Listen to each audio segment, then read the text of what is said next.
नमस्कार विद्यार्थी मित्रों। आज हम 12वीं कक्षा की हिंदी में 12वां गद्य रेडियम की आत्मकथा का अध्ययन शुरू करेंगे। तो सर्वप्रथम इस गद्य के लेखक आचार्य महावीर प्रसाद द्विवेदी जी का संक्षिप्त परिचय देख लेते हैं।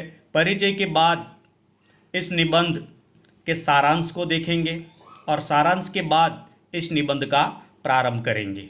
तो विद्यार्थी मित्रों, ये 12वां गद्य जिसका नाम है रेडियम की आत्मकथा, इस गद्य के लेखक आचार्य महावीर प्रसाद द्विवेदी और साहित्य प्रकार निबंध।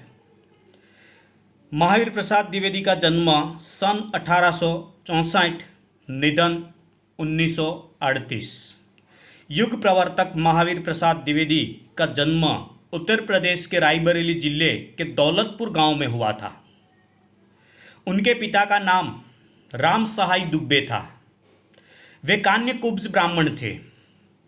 कमज़ोर आर्थिक स्थिति के कारण शिक्षा का क्रम अधिक समय तक न चल सका। उन्हें जीआईपी रेलवे में नौकरी मिल गई। कुछ समय बाद टेलीग्राफ का काम सीखकर इंडियन मिडलैंड रेलवे में तार बाबू के रूप में नियुक्त हुए। नौकरी के साथ साथ हिंदी के अतिरिक्त मराठी, गुजराती, संस्कृत आदि का गहन अध्ययन किया। सन 1903 से सरस्वती पत्रिका के संपादक रहे। वे भाषाशास्त्री, रचनाकार, अनुवादक, वैयाकरण, इतिहासज्ञ, अर्थशास्त्री होने के साथ साथ विज्ञान में भी गहरी रुचि रखने वाले थे। काव्य मंजूषा, द्विवेदी काव्यमाला, कविता कलाप उनकी काव्य रचनाएं हैं। अनुदित काव्य में गंगा लहरी, ऋतु रंगिणी, कुमार संभव आदि है। अनुदित गद्य रचनाओं में भामिनी विलास, अमृत लहरी, शिक्षा स्वाधीनता, जल चिकित्सा, हिंदी महाभारत आदि अनुदित गद्य रचनाएं तथा हिंदी शिक्षावली तृतीय भाग की समीक्षा, वैज्ञानिक कोश, नाट्यशास्त्र, हिंदी भाषा की उत्पत्ति, संपत्ति शास्त्र, विज्ञान वार्ता, वाणी विलास, विचार विमर्श आदि है। तो ये उनके साहित्यिक रचनाओं के नाम थे। और हिंदी साहित्य की कई विधाओं में आचार्य महावीर प्रसाद द्विवेदी जी का बहुत बड़ा योगदान रहा है। और बहुत बड़ा योगदान रहने के कारण ही हिंदी साहित्य के इतिहास का जो काल विभाजन है, जिसमें आदिकाल, मध्यकाल और आधुनिक काल के जो अलग अलग चरण जो किए गए हैं, उसमें पहला चरण जो है जिसका नाम है भारतेंदु युग और दूसरा चरण जो है उसका नाम है द्विवेदी युग। तो ये जो द्विवेदी युग नाम जो है वह आचार्य महावीर प्रसाद द्विवेदी के नाम के आधार पर आधुनिक काल के दूसरे चरण का नाम रखा गया है। और ये नाम इसलिए रखा गया है क्योंकि हिंदी साहित्य में आचार्य महावीर प्रसाद द्विवेदी जी का बहुत बड़ा योगदान रहा है। और इसी योगदान के कारण महावीर प्रसाद द्विवेदी को आचार्य की उपाधि मिली है। द्विवेदी जी प्रथम साहित्यकार हैं जिनको हिंदी साहित्य सृजन के लिए आचार्य की उपाधि प्राप्त हुई है। हिंदी साहित्य में महावीर प्रसाद द्विवेदी एक ऐसे साहित्यकार है कि जिन्हें पहली आचार्य की उपाधि प्राप्त हुई है। तब हम इस निबंध के सारांश को देख लेते हैं। प्रस्तुत गद्य रचना विज्ञान वार्ता से ली गई है, जिसमें रेडियम नामक पदार्थ के आविष्कार और उनकी यात्रा का आत्मकथात्मक शैली में वर्णन हुआ है। संस्कृत, तत्सम और अरबी फारसी भाषा के शब्दों की अधिकता ज़्यादा देखने को मिलती है। तो विद्यार्थी मित्रों, ये जो निबंध है, ये निबंध रेडियम की आत्मकथा विज्ञान वार्ता में से लिया गया निबंध है। और ये निबंध आत्मकथात्मक शैली में लिखा गया निबंध है। तो अब हम इस निबंध की ओर आगे बढ़ते हैं। तब हम रेडियम की आत्मकथा निबंध में आगे बढ़ते हैं। तो इस निबंध में महावीर प्रसाद द्विवेदी जी ने रेडियम की उत्पत्ति, रेडियम की यात्रा और रेडियम का उपयोग और रेडियम की विशेषता के संदर्भ में आत्मकथात्मक शैली में ये निबंध लिखा है। तब हम इस निबंध को आगे बढ़ाते हैं। मैं कहाँ जन्मा यह कहना मेरे सामर्थ्य के बाहर और तुम्हारी कल्पना से परे है। यहाँ आत्मकथात्मक शैली में ये निबंध लिखा गया है, इसलिए रेडियम स्वयं कहता है कि मैं कहाँ जन्मा, प्रश्नार्थ, मैं कहाँ जन्मा यह कहना मेरे सामर्थ्य के बाहर है। सामर्थ्य का मतलब होता है मेरी शक्ति से बाहर है, कि मैं है और तुम्हारी कल्पना से परे। मैं कहाँ जन्मा हूं वो तुम्हारी मेरी शक्ति से बाहर है और उसके संदर्भ में मैं कल्पना भी नहीं कर सकता कि मैं यहां जन्मा। ब्रह्मांड के अनंत तथा कल्पनातीत गेह में और काल में अपरिचित तथा अपरिच्छिन्न गर्भ में मेरी उत्पत्ति हुई थी। हाँ, मैं इतना अवश्य बता सकता हूं कि मेरी उत्पत्ति ब्रह्मांड के अनंत का मतलब होता है जिसका अंत न हो, यानी कि ब्रह्मांड के अनंत तथा कल्पनातीत, कल्पना से भी अतीत, जिसके बारे में मैं कल्पना भी नहीं कर सकता, ऐसे गेह में, गेह का मतलब है घर, ऐसे घर में और अपरिचित तथा अपरिच्छिन्न गर्भ में मेरी उत्पत्ति हुई। अपरिचित का मतलब होता है अनजान और अपरिच्छिन्न का मतलब होता है असीम, और असीम का मतलब होता है जिसकी सीमा न हो। तो यहाँ रेडियम अपने जन्म के संदर्भ में जानकारी देते हुए कहते हैं कि मैं कहाँ जन्मा यह कहना मेरे सामर्थ्य के बाहर और तुम्हारी कल्पना से परे है। ब्रह्मांड के अनंत तथा कल्पनातीत गेह में और काल में अपरिचित तथा अपरिच्छिन्न गर्भ में मेरी उत्पत्ति हुई थी। तो ऐसी जगह पर उत्पत्ति हुई रेडियम की कि वो जगह रेडियम के लिए अनजान है, और रेडियम यह भी कहता है कि वो जगह जिसकी कोई सीमा नहीं, ऐसी जगह पर मेरी उत्पत्ति हुई थी। मैं अकेला निराधार उस अनंत शून्य में बहुत वर्षों तक इधर उधर घूमता रहा। निराधार, निराधार का मतलब होता है जिसका कोई आधार न हो।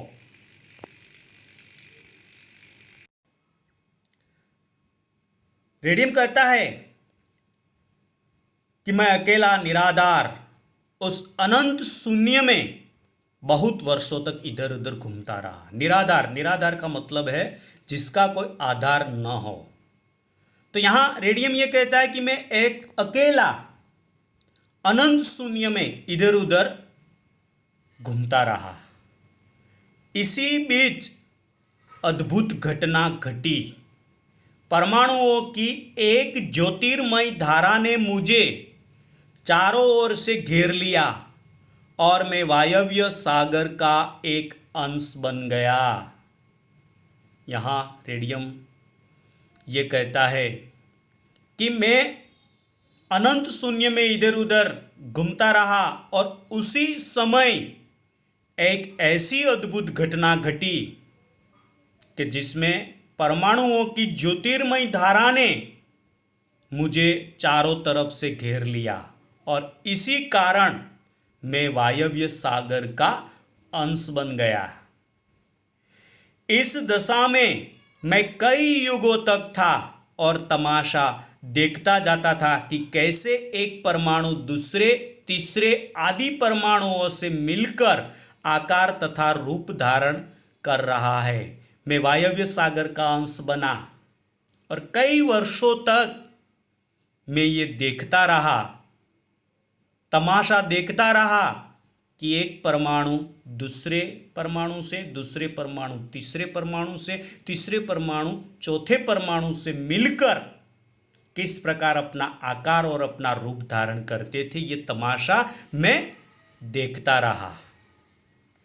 अब गर्मी बढ़ने लगी और असह्य हो उठी, बिजली चमकने लगी, हलचल मच गई, परमाणु धक्के पर धक्के खाने लगे और उनकी गति वेगवती होती गई।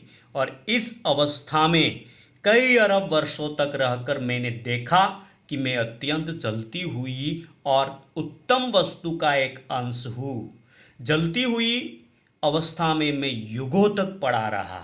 यहाँ रेडियम ये कहता है कि मैं अकेला, निराधार, अनंत शून्य में कई वर्षों तक इधर उधर घूमता रहा। फिर एक ऐसी अद्भुत घटना घटी और इस अद्भुत घटना के कारण मैं वायव्य सागर का अंश बना रहा। कई वर्षों तक मैं वायव्य सागर का अंश बना रहा और तमाशा देखता रहा कि एक परमाणु दूसरे परमाणु और दूसरे परमाणु तीसरे परमाणु से किस प्रकार से आकार और किस प्रकार से रूप धारण करते हैं, ये तमाशा मैं देखता रहा। फिर ऐसी बिजली चमकने लगी और गर्मी का प्रभाव बढ़ने लगा और ऐसी स्थिति में मैं एक उत्तम वस्तु का अंश बना रहा और इस जलती हुई अवस्था में मैं युगों तक वही स्थान पर पड़ा रहा। निदान दसों दिशाओं में बड़ा गर्जन होने लगा और मेरे पहले संसार की रचना हुई। निदान का मतलब है आखिर। यहाँ इस शब्द का अर्थ प्रयुक्त हुआ है आखिर। आखिर दसों दिशाओं में बड़ा गर्जन हुआ और उसी गर्जन से मेरे पहले संसार का निर्माण हुआ। मैं इस संसार में कैसे प्रविष्ट हुआ, कैसे धीरे धीरे एक सुंदर ग्रह बना जो जीवित प्राणियों से भरा पूरा और बड़े बड़े नगरों में सुशोभित था। इन विषयों का विस्तार कर मैं तुमको थकाना नहीं चाहता। यहाँ रेडियम कहता है कि मैं कैसे एक संसार में मेरा निर्माण हुआ और जहाँ मेरा निर्माण हुआ वो ग्रह कैसे प्राणियों और मनुष्यों से भरा हुआ ग्रह था और इसके विषय में मैं विस्तार से नहीं कहना चाहता क्योंकि इसके बारे में जानकारी देकर मैं तुम्हें थकाना नहीं चाहता। यह नवीन संसार निर्जल मरुभूमि में परिणित हो गया और अंत में फटकर मिट गया तथा ज्योतिर्मय वायव्य पदार्थों के रूप में परिणित हो गया। इस महाप्रलय काल में मैं इस संसार से बड़े वेग से फेंका गया और दूसरे संसार में जा पहुंचा। यह दूसरा संसार भी कालांतर में नष्ट हो गया। तो यहाँ रेडियम ये कहता है कि मेरे पहले संसार का निर्माण बहुत अच्छी तरह से हुआ था और इसके बारे में वो संक्षिप्त में जानकारी देते और कहता है रेडियम कि मैं इसके बारे में ज़्यादा जानकारी देकर तुम्हें थकाना नहीं चाहता, लेकिन एक सुंदर हरा भरा ग्रह में बना हुआ था और मेरे संसार का निर्माण हुआ था।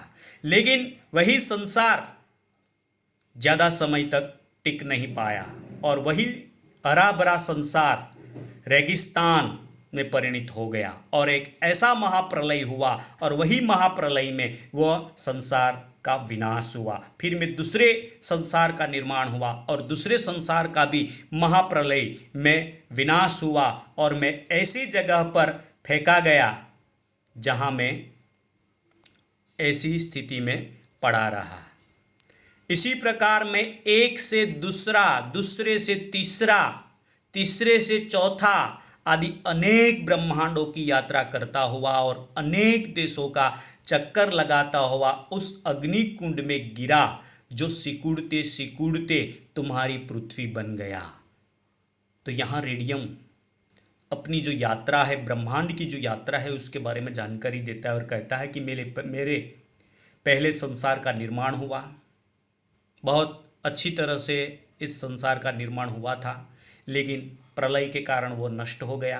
दूसरे संसार का निर्माण हुआ, वो भी नष्ट हो गया। और इस प्रकार पहले से दूसरे, दूसरे से तीसरे और तीसरे से चौथे, इस प्रकार अनेक ब्रह्मांडों की यात्रा में करता हुआ एक अग्निकुंड में आकर गिरा।